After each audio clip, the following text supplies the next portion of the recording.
L'alcalde de València, Joan Ribó, ha volgut assenyalar els tres aspectes que ell considera que ha de tindre la celebració del 9 d'octubre, com són la commemoració històrica, la celebració festiva i la reivindicació d'un finançament just i equitatiu.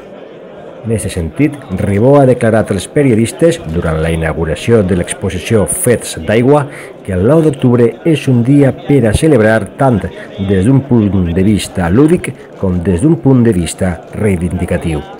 Ribó vol remarcar el caràcter festiu, de concòrdia i d'unió de tots els valencians i valencianes. Amb voluntat de produir una alteració, però jo crec que és menor. Per tant, ho he posat en comunicació del que toca i ja està.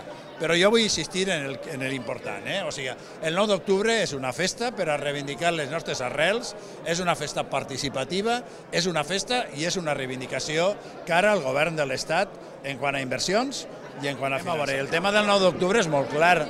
Nosaltres li volem donar una triple vessant. Per un costat, reivindicar efectivament el 777 aniversari, i això té, els nostres arrels són fonamentals.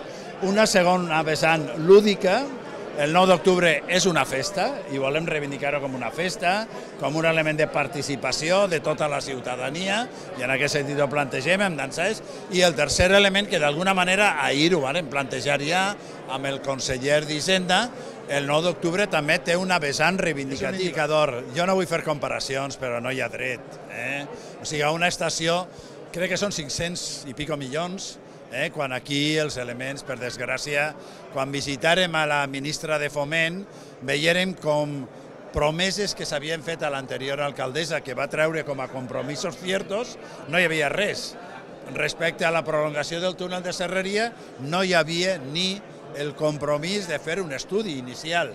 El tema concretament del Parc Central no hi havia absolutament res.